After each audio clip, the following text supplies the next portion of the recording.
Now, my main work in Glastonbury with dragons was simply raising a lot of dragons that had gone to sleep for a long time.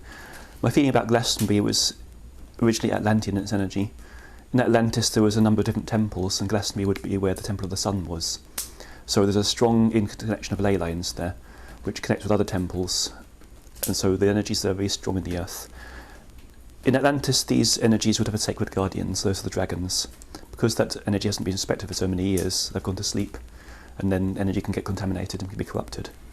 So my work there has been to raise those dragons so the consciousness of Glastonbury can be taken up a higher level again and all the impurities cleaned away.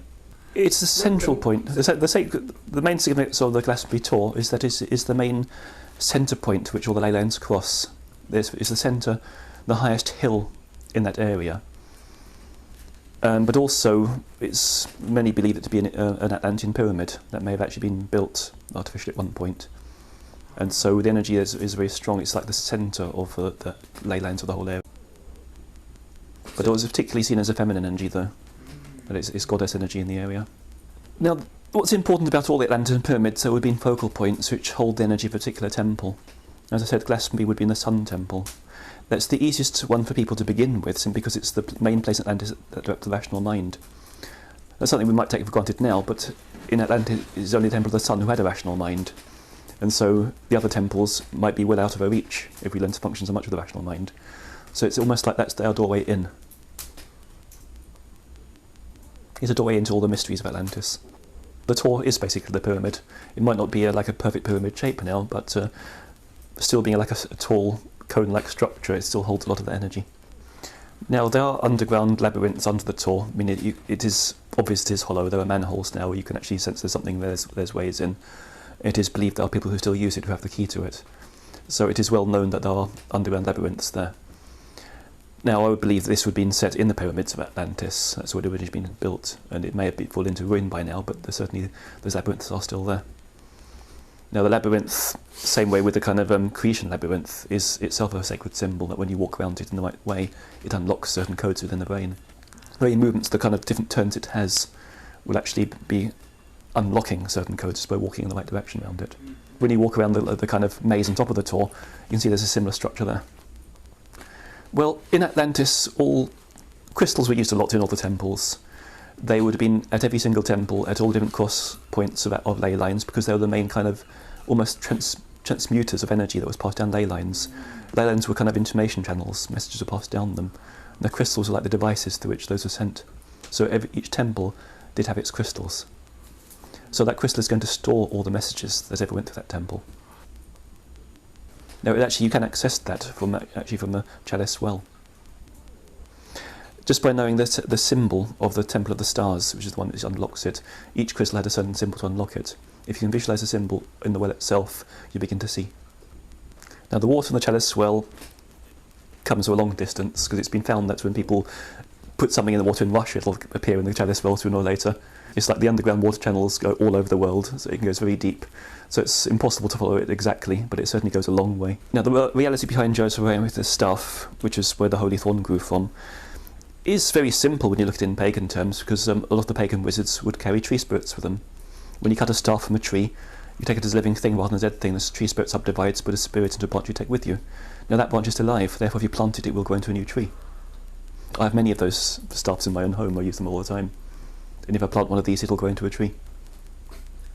Well, Joseph of Arimathea, he was a saint, but obviously he was also awakened to the pagan path, had a lot of the mysteries of Atlantis, is where he came back to that centre and wanted to plant his staff to bring the wisdom back. The point he planted the tree on Weirell Hill is another ley line intersection, a very important one. If you look, if you follow the ley lines, they don't necessarily go to the top of the hill, they cross on that side where the thorn is. So in planting a staff there, which would have carried a certain sacred energy from his spiritual practices, it would then kind of bring that energy back into the land. The tree is still alive because it still has the same spirit. The yew trees of Dartington, well, to understand we need to put it into the whole context of what Dartington's about. As I was saying, whereas Glastonbury is a temple of the sun, the Dartington area is where the Atlantean temple of the moon was based. Now, the centre of the whole structure here is actually Hood Ball. Hood Ball, that's the hill which is behind where the Steiner School is. That's the centre of the energy structure of the Temple of the Moon.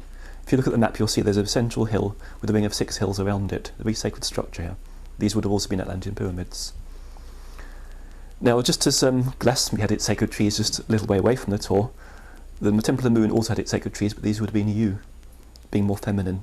These keep the darker mysteries of the Crone. Now, the nature of the Temple of the Moon was the most occult and psychic, and lacking the kind of intellectual development of the Temple of the Sun is also, unfortunately, where Atlantis began to go wrong. The psychic and occult powers were developed without the kind of necessarily any logical wisdom, and this is where problems began. So this is often where people come to face their shadow, and where their psychic development kind of gets kicked into action, and in that process they face all the dark forces in themselves. And so the yew trees have to be the best guardians when you're facing the dark forces. These are things which anchor you and keep you safe. They are guardians of death, basically. Now, there are a number of portals around this whole Dartington area because the Temple of the Moon was so psychically active, and the way the land was structured to kind of facilitate that energy, or that leaves it still very active. First of all, the caves in the area have become full of portals. The number of wells also act as portals, and the yew trees themselves are portals. Good thing about yew trees, they are good guardians of the threshold. So the yew trees will hold the safest portals simply because there's a consciousness guarding them. So that way, the portals that are there are kind of governed by the yew trees. The yew trees won't let anything that shouldn't be there. In a way, they're the safest portals in the area. The much darker things come into the other portals. Well, the dip almost forms where there's a portal under the earth. It's like you won't find the portal on the surface, but it's like being just in the vicinity of it makes a good open place. So the dip on that walk to Sharpham, it's a place where there's a portal under the earth. It's almost like the energies under the earth caused the land to collapse, and that's why it's in its shape. So you won't find the portal on the surface, but being in that vicinity, you'll be in touch with that portal. Now, the good thing about it, it's still clean, simply because being out in the country, away from where everybody is, it tends to be less interfered with. So it's one of the kind of purest places to just be and, get spiritual upliftment. The energy there's very watery. I mean, Temple of the Moon is obviously much linked to the water, the feminine energy. It's very nourishing to the psychic body. So it helps develop your clairvoyance and those abilities, and astral projection. Now, the simplest way of accessing these portals is to, if you go particularly in this walk to Sharpham, is to actually lie under a full moon right in that dip, and there practice astral projection. That'll be when it opens up and you get taken on journeys, because that's the nature of the energy here. It'll take you into the astral, and it'll be triggered very much by the moonlight. If you want to lie there under a full moon and practice astral projection, that's when it'll come most alive. Now, what I have to add here, though, in seeking the light, you've got to remember this whole area is about facing shadow. You can't just go to the light here without at some point coming face to face with your shadow. A lot of light workers in the area are not facing their shadows, and they're always fighting against it. And sooner or later, that shadow will crush them if you don't face it. You have to become whole, basically, find what your shadow is about and how to use it. In order to help anybody embrace their shadow, the first piece of advice I would give is to remember that we are now on a journey of reuniting and remembering. When we first separated from the source, in order to find our individuality, we had to separate and forget. Now it's up to us to remember that we have to unite with everything to become whole, because in the end everything is us. Now the shadow isn't all dark, the shadow is simply holding everything we deny. We deny good stuff about ourselves as well as the bad stuff. That is that everything out there is a reflection of what's within. The simplest way to embrace one's shadow is to look at the people around you. Anything that gives you a reaction, whether it's admiration or repulsion, is a reflection of something within yourself. If you take everybody else around you, particularly those who produce a reaction, and use that as a reflection of yourself, then you need to stop and look at what those qualities are.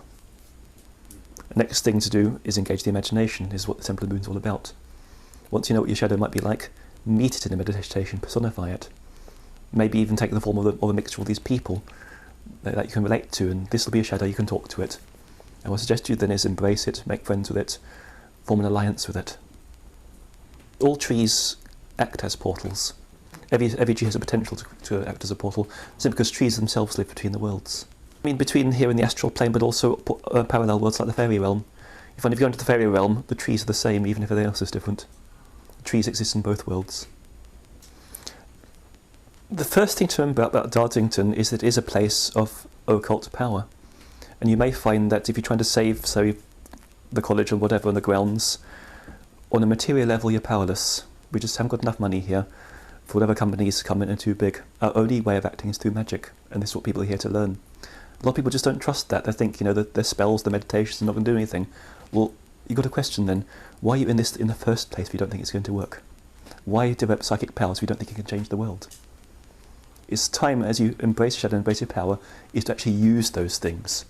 You're not going to save the college on a material level, you haven't got the money. But if we do our inner work, we can make huge changes, and whatever's out there we can overcome. There are Freemasons there, but there's all kind of other groups who have interest as well, the Illuminati, and maybe other groups we haven't even divined, but there's certain people in power who want to hold on these power centres so they can use it. When you're in a major ley line intersection like that, you can affect the consciousness of the people for miles around by acting there. They can get a grip on the consciousness of the country that way and move everything in the direction they want. As I said, light workers need to work on the magical area. There are various ways of doing that. The first thing I always suggest is working the earth energy. If you can keep the ley lines clear, it can't be corrupted. And one of the main tools I use are Herkimer diamonds. See, a Herkimer diamond is a crystal that will not store negativity. If you program it with a positive program, put it into the ley lines, sooner or later it's got to keep that ley line positive, because it can't turn negative. Whatever negativity is there eventually will be drained. So I always use those when I work on ley lines. So I put them in certain points on the ley lines, but I charge them with the Dragon Sutra. So it's a powerful spell which kind of clears the lines. And the thing about the Herkimer diamond is it'll hold that positive spell permanently and will not be corrupted. So once you plant these things, sooner or later they've got to win. Apart from that, it's a case of doing your inner meditations. You can do your magic, you can just do your meditations, bring light down, you can visualise the opposing force and dissolve it. It all helps. You see, all these groups beyond the physical have an elemental energy behind them. Any group forms a group elemental, which starts actually affecting the consciousness of the people within that group and maintains its own autonomous existence. If you dissolve that group elemental, the group loses its focus and power. So if you can actually focus on destroying those elementals on the astral plane, you take the power away. The labyrinths and caves in the whole area are significant when it's talking about the Temple of the Moon, because they use darkness as a place of initiation. Caves have been all very important places to go have your visions. And you find that the whole area, from Buckfast onto the Darting to Torquay, all full of caves, the whole area is, which is why it made a perfect spot for Temple of the Moon. Simply because these caves have been used in the past, they still hold that energy. They're a place of initiation, places of opening up to the astral. Now, once you open up the astral, that can be light or dark, it's open to anything. Now, if it has been misused for bringing the darkness in the past, then it's still there too. So what we have to do now is cleanse it. We need to use those portals positively to bring through the right stuff. But as I said though, you can't deny shadow. If you just want to bring through the light and forget shadow, the shadow will come following sooner or later. You have to look at what it actually wants to come through on a more holistic level. And basically it's goddess energy, but the darker side too. One of the best images I find to work with in this area is Tiamat, the Babylonian serpent mother and the dragon.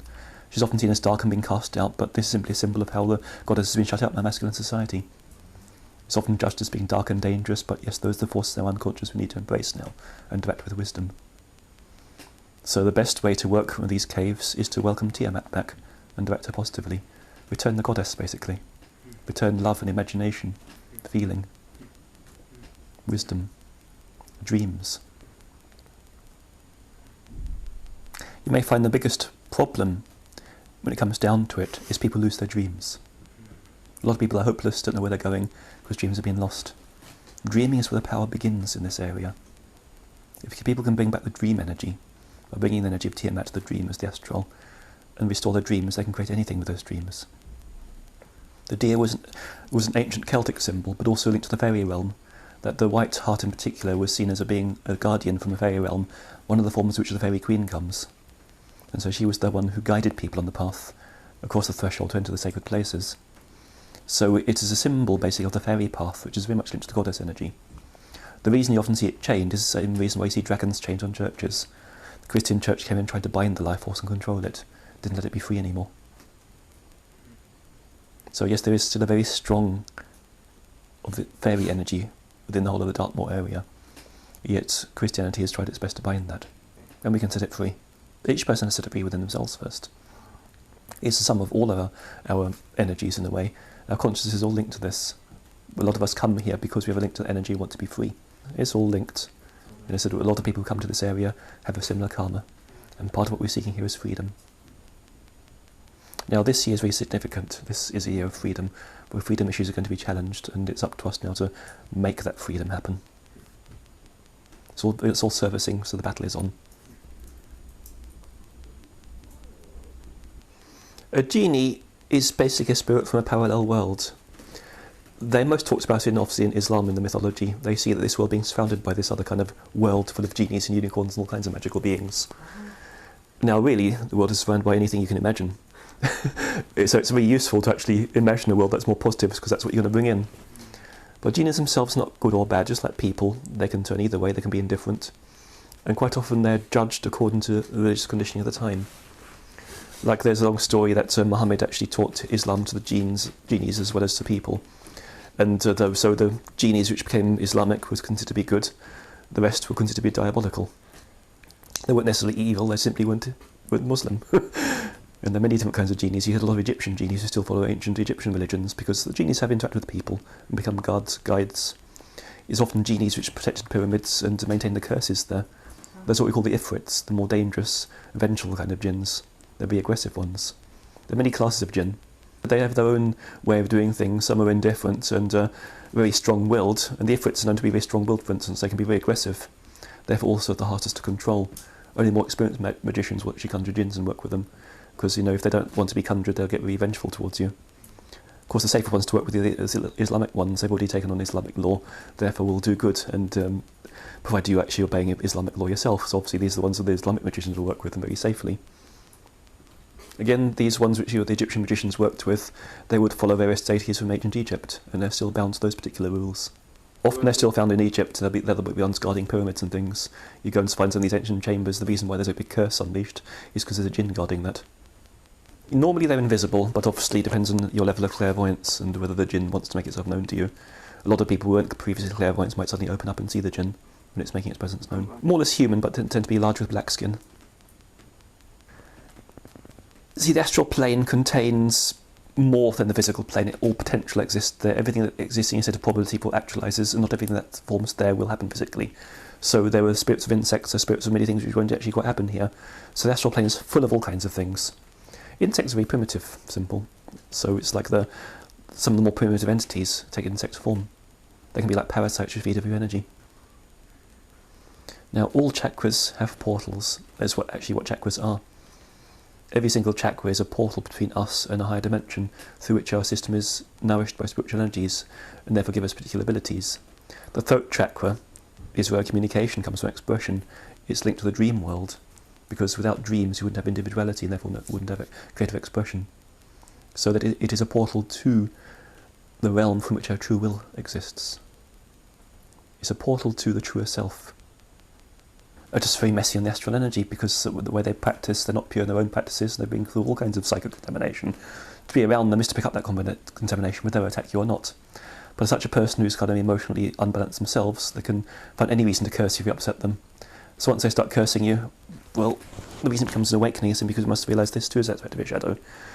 Somewhere you're looking for that because you want to open to these forces, you want to face your shadow, you want to face darkness. Now the shadow is actually one face of the soul. We have many stages of our development. When you're first given a name, it's the first phase of the soul coming, which is linked with the air. There's a point where the rebellious teenager comes in, you feel fiery, you feel almost invulnerable. Then a wounding happens, which means you're crashing down to earth, and that leads you into the shadow. So each of these different stages of the soul. So in a way, you kind of choose a wounding, you choose something to push you into the darkness, so you can find more of yourself. And when you get there, you realise what this switch did to you isn't important. They're not really powerful. The power is what's in your shadow that was leading you in. That's far more than what anybody else is doing to you. Once you embrace that power, you're not worried about what the other person is doing, because they're pretty shallow anyway. Not important. Okay, now my issue with the Tuatha De Danann is very ancient, because many of us are actually born with fairy blood. We say blood because actually when you're born, the soul actually changes the DNA. So it's like it is something that's physically within you. If you've got the fairy blood because you've had those sections before, it becomes part of your makeup, it changes your chemistry, it changes how you relate to things. And basically it means we had past lives with the Tuatha De Danann and been in the fairy realm before, which is quite natural. We don't always manifest in the same plane, we like to explore. And some of us have a stronger resonance with that plane. If you've been in the fairy realm before with the Tuatha De Danann, that's where magic awakened, and so that's where we come back to as the main potential. That's our point of awakening. We all have a point of awakening, which will always mean something to us. Some people it's been in different cultures in this land, whether it was in Egypt or Atlantis or India other people, the awakening happened in another realm. And wherever that awakening happened, that'll always be an important place for you where you wake up again. It always comes back. It's all connected. You see, I can be connected in a past life to Tuatha De Danann, and therefore you choose to be born into a family in which that blood is already there. Okay, your relationship with the Tuatha De Danann is going to also involve the battle against the Fomorians. The basic history of Ireland, when it's in mythology, basically, was that at one point when the Fomorians, who were beings of darkness, who weren't fully formed, were seeking to take over the human realm because they needed form, almost wiped out the human race. At one point it was reduced to just 30. That's when the Tuatha De Danann came to the rescue and fought off the Fomorians. King Bala was the leader of the Fomorians. He had the power of the evil eye that could destroy with a glance. And it was Lu who then defeated King Bala and turned his eye against his own army. So when you've been in touch with Tuatha De Danann, you have these natural enemies, the Fomorians. Now the Fomorians are basically really power-hungry, corrupt people. They still exist in the human race, because when they come into human form, they're ones who are really power-mad. They're ones who want to control everything. See, they're not necessarily spiritually awake. That's therefore they won't consider, in terms of magic, some become black magicians, others are just corrupting power in other ways. But they're all the ones who want to take power in one form or another. Not all intelligent enough to get into positions of power. There's simply some you see around the world just trying to play all kinds of horrible manipulative games and bring people down and corrupt them and trying to destroy their spirituality and take things from them. As a fairy, the Fomorians would have wanted to take your power and your light, so rather than just kill you, they would actually do a sacrifice where they try and give your soul to their dark entities to feed. This would then corrupt your soul for lifetimes to come, so it's hard to come back to the light. And it gives them power over you in future lives. So they would have done their sacrifices down by the sea, invoking the dark forces of the sea, the Kraken. And if they sacrifice your soul to the Kraken, then you have this strong link to those dark energies of the water. But even this is part of our journey, is what this area is about, talking about the Temple of the Moon. Those dark forces of water is what we're discovering here. Maybe the fairies too hadn't embraced the shadow enough, which is why that fight against the Fomorians. They would have you tied up by the sea, cut to your throat to make you bleed into the sea so the sea absorbs your life force, while doing rituals to call up the Kraken to feed off you. That way when your blood's gradually being drained away, it's like your soul feels the despair of being lost. So it leaves you this impression of being hopeless, being drained. The first step to integrating your power is first of all to embrace your feelings. You see, quite often what's holding things in place is not the part that happened, but the fact you're still holding onto a feeling that you haven't fully embraced.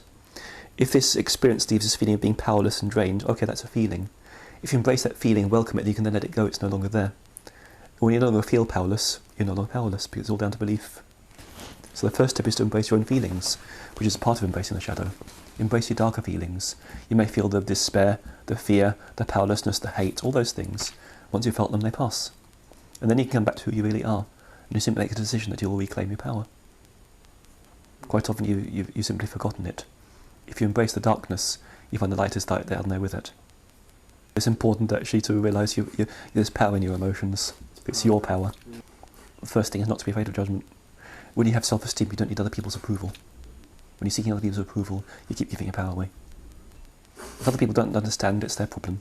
You shouldn't be limited by somebody else's lack of understanding. Well, embracing your feelings doesn't mean you have to kill somebody, but you must embrace a feeling, but admit that yes, you do feel like killing them, feel that hate, feel the rage, and actually just experience it, welcome it, till it passes. You don't have to do anything with it, you just have to feel it. And the thing is not to resist. If you welcome the feeling, it will go through its process and pass. In some way in that process there's a realisation. Well, a planet you're from. It's a big question. As you said, it's like the soul doesn't really come from one planet. But however, Sirius is the place the soul had its birth into incarnation. See, it's more than a planet, it's a resonance. If you take the whole of the universe as a kind of three-dimensional spherical hologram, which is how things are actually created, you understand the hologram point of view, that if you shine a light on something, you produce this three-dimensional image. Well, then if you have this spherical hologram, you put a little beam through a hole, it reflects all over the place, it creates this amazing three-dimensional universe. Well, actually, this is how the universe is created, from resonance. We know now that everything is made of resonance of waves and things, and it's actually, if you take where the energy enters the universe to produce this reflection pattern, it comes to the direction of Sirius. So it's not the planet itself, from where we are, that's the direction that's significant that our soul enters. And because of that, we naturally have it drawing towards the planet, because that happens to be the path we're coming. However, the human race was first formed on Sirius before there was any humans on Earth. Well, not be exactly the same, but they were kind of humanoid. And so when the planets of Sirius were finally absorbed into the star and they died out, some of them came to Earth. They're ones who began the magic here. Some came and formed Lemuria, others went into the fairy realm to teach there. So a lot of the fairy magic also comes from Sirius. So your link to the fairy magic and your link to Sirius are all linked together. It's the same magic. It is a place of the goddess energy. So it doesn't matter whether you came from the planet or not. If that magic came down to Earth and it was taught here, that's the magic you picked up in the fairy realm. You see, basically Sirius is a twin star. It used to have 4 planets going around it, which have gradually been absorbed into the star itself, so obviously there's no planet there for life to live on anymore. One time, yes, there were 4 planets. And there were 4 different races, you see. One planet was the watery one, where the people were dolphin-like. There was the planet of the cat people, planet of the eagle people, and planet of the crystal people. Your strongest resonance is with dolphin. But understand you would have had more than one incarnation there too, because they travelled from planet to planet and formed other races. There would have been 16 different Sirian races after that, as they interbred and formed other races. There were dragon people, there were serpent people, and there were horned ones, all kinds. Well, I haven't had come across this idea before. It's like there are different signs people have in their palms and eyes and all sorts of things. But remember, there were 16 different root races of Sirius. It might not be that they all have the same sign. The whole thing with dolphins is reflecting your past link to the dolphin race of Sirius, to the energies of the water we spoke about, that the water is different for you. The dark force in the water to embrace as well, but you need the positive support of the water as well to embrace both sides. The dolphin is very much a symbol of the positive life force of water, because like the water is the energy which then feeds the whole soul and it gives you the mana, the life force. What's signified by the Kraken, which is what the Formorians worshipped, which are seen as more squid-like. And these are the kind of more primitive forces which are dominating, power-hungry, controlling. The best way to embrace those first is to recognise which parts of yourself want to dominate and control. And as you become free of those, nothing can touch you. We've met before in the fairy realm, and that's why you've come at this time when you were exploring those parts of reality. Fairy realm is where I've been studying mostly in this lifetime, getting that magic, and so I'm kind of holding energy in the world very much. And so when you came to me, it's like that potential is ready to awaken, as well as its dark karma wanted to be solved. There is an Egyptian connection as well, which is also linked to the Sirius. See, the Egyptians, well, no, they worship Sirius, but Isis in particular came from Sirius. So you may find, once you've got this Syrian link, you would have been in many different cultures on the earth where that was significant. So yes, you do have a very strong Egyptian connection, very much to the temple of Isis, which is the main which worships Sirius. Yeah, so my suggestion with the spring equinox is to be close to water. See, it's not just in this country, but actually the spring equinox also coincides with one of the ancient festivals of Isis, which you have a strong connection with, who, as being a moon goddess, is close to the sea. But the part I'd say is most positive would be Garrow Rock. The sea there is very clear, the sand is very crystalline and quartz-like, the energy there is very beautiful and clear. You bring a very positive energy through there.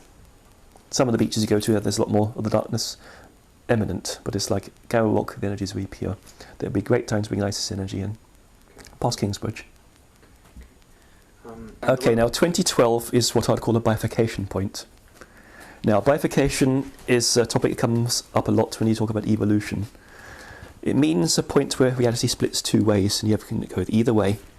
Now, what happens? People go one way or the other, but at certain significant times, there are 2 realities.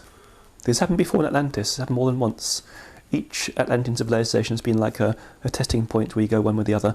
One reality goes one way, the other goes the other way. You either go to the miracle or the disaster. Our world has evolved from the disaster. There's a separate reality where they made the miracle. You have another chance. You can go into the miracle or the disaster. There's no in between. It's a significant time where things are coming to an end. There's lots of trouble stirring up. There's loads of corruption out there being brought to a head. There's lots of things that are going to change, and there's also we're awakening our magic to do something about it. 2012 is where the split happens. You go one way or the other. That some of the world go into disaster, others will create the miracle, and we have 2 separate realities. So we might not save the world for everybody, but all those who are working creating a better world will create that better world, and will be in a separate world from those who don't. Basically, anybody who's working to create a better world will be in that better world. So anything you can do to create a better world needs to be done, otherwise you will be in the disaster, not the miracle. Whether it's working magically, whether it's out there working, ecologically or politically, all these things are significant. Everybody needs to be doing something to create a better world. It is too complex to give one practice, because part about this whole age in waking up is finding individuality. and that everything you come up with is equalising to anything somebody else comes up with. And so we have to embrace complexity by seeing how we all fit together, not as a cog in the wheel, but as each one being individual and complex, to find a complex whole which all supports each other.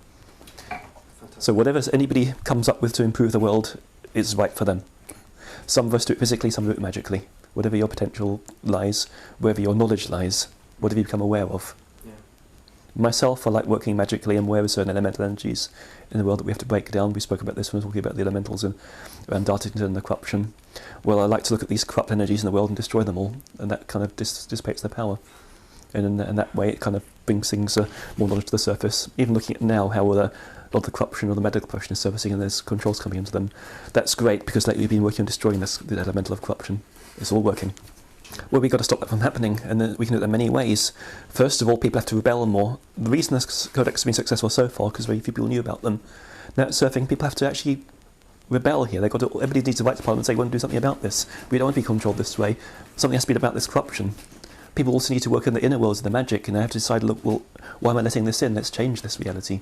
They've got to visualise a better world where that doesn't exist. They've got to see that elemental and destroy it. The more areas we work, the better, because this is big, and we have to really act now, because it is a real threat to us. Well, it all fits with our whole path of talking about embracing shadow. Unless we find our most aggressive side of us and really do something willful and almost destructive, it'll take us over. There's an evil in the world we have to destroy before it destroys us. It might be psychically. Maybe the ability to curse is something that has to be used now. The curse isn't always a bad thing, you know. Look at the Vedas, for instance. There was gurus who cursed a person, they found wisdom through it in the end, because it was exactly what they needed. You know, we mustn't see this curse as something evil we don't do. That's been another condition which keeps us down. There's something out there blocking us, we have to do something about it. We have to use all our inner psychic abilities, our magic, our ability to create a reality. We have to say no to this. We can visualise the elemental, we can work on invoking energies to destroy it. Work with energies like Kali and Sekhmet, or even Tiamat. These are the destructive goddess energies who break down those forms and destroy the form. It's not as if you're cursing a person, you know, it's not doing any evil here. There's an elemental form of this group who destroy that, it has no power. And then they fail in what they're doing. I think this is what people need to do. They need to get out, find their aggressive side, use all their anger, and direct this and destroy that form. And then also become politically active with it. Write angry letters to the government saying, what are you going to do about this? Why is this happening? Tell them we're not having it. And actually people be more rebellious, you know, not just sit back and accept what the government says. Actually get up and refuse to have it. If they ban herbs, then everybody should get up and start using those herbs and realise so many people are using it that they can't control them all.